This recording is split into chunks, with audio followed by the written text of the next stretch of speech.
What's happening, folks? Back with another reaction, back with some more Agnetha Faltskog, and we're returning to the 1987 album I Stand Alone. Thank you again to Scott for this CD, and the Eyes of a Woman CD as well. And the next tune is I Wasn't the One, and then parenthetically, Who Said Goodbye. So yeah, it sounds like a desire not to have the dynamic which unfolded be misunderstood or distorted by a former partner, which is to say, it sounds like we're jumping into the middle of a conversation and the other person, presumably a guy, imagining Agnetha as the narrator, saying, well, you know, we're in this position because of you, or, you know, why did you leave?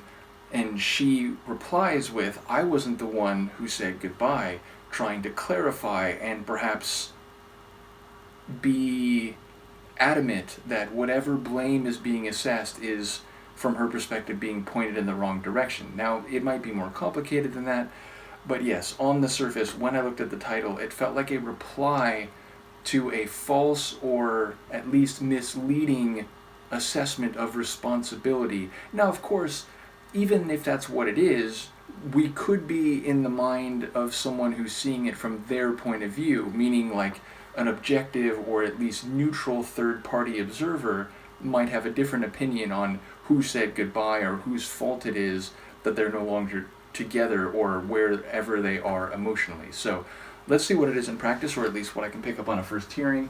This is Agnetha. The tune is I Wasn't the One. Make sure I have this right. Yes. I Wasn't the One Who Said Goodbye, from her 1987 album I Stand Alone.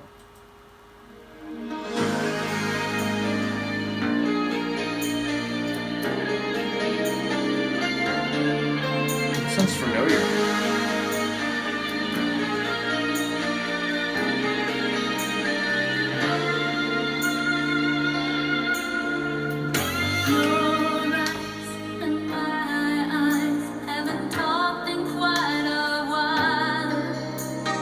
Seems like a lifetime since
Lee's guitar is just wailing it there. But okay, so I think I was heading in the right direction in advance based on the title, which is to say, those unreliable narrators, right? Or rather, it's a I see it this way, you see it a different way, and yet they're both seeing it the same way. They're both thinking that, number one, they both still have feelings for each other, even though they haven't felt each other's touch, they haven't been with each other in a long time. But they're also both thinking that it was actually the other person who left. Now, the idea of disappeared in the night, that feels like very like physical and visual, but of course you could also mean that metaphorically. The idea of like suddenly they quickly, packed up their things emotionally or physically and went on to a different place. And maybe they both recoiled, maybe they both were hesitant or, had second thoughts and decided not to, they were scared or they just, weren't up to it. But yeah, at first we hear Agnetha, her narrator's side, where it's like the guy, he's the one who left and she's thinking about him and, clearly still has feelings. And then boom, in comes the male voice. Who was that, by the way? But he comes in and he's saying the same thing, that, hey, just ask me if I'm still in love with you. And, I wasn't the one who said goodbye, it was you. You were the one who disappeared into the night. So it feels like they're both remembering things differently. And to be fair, that happens, right? Like sometimes it's not deceptive. I mean, first of all, you can convince yourself of a certain memory, which maybe when it happened, you'd know it wasn't fully true, but over time you keep it was kind of like this, wasn't it? And you're trying to convince yourself of it. After a while, the distance between that and the actual memory, it blurs, and it's like, you've kind of convinced yourself of something by sheer mantra, and at that point, you may actually remember it that way, even though it didn't quite happen that way. So maybe that's happening here. But it is also two people look at the same painting and they see different things. It's the same painting, but what they focus on or the way they interpret certain aspects of it and, the color scheme, whatever, it might be slightly different.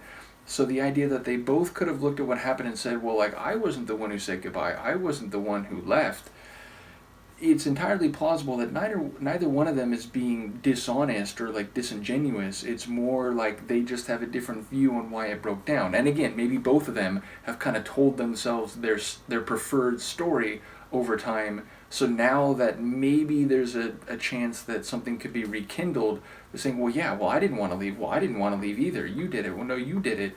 So it feels like, again, it's on the cusp, perhaps. Now, maybe we're hearing them in different times and places, meaning it's not necessarily, I think, explicitly indicated by the song that it could start again.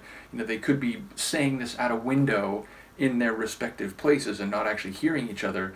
But as I was hearing the song, I was taking it as it's actually possible they could start again. And given the way they're both feeling, it seems likely, but they're still sort of sorting out why it didn't work the first time. So yeah, Agnetha sounds great, but I definitely enjoyed the male vocal. I thought he sounded really good too.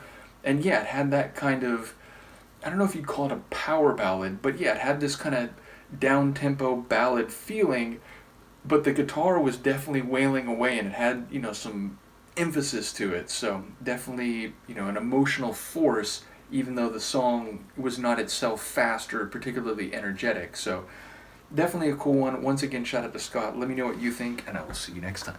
Peace.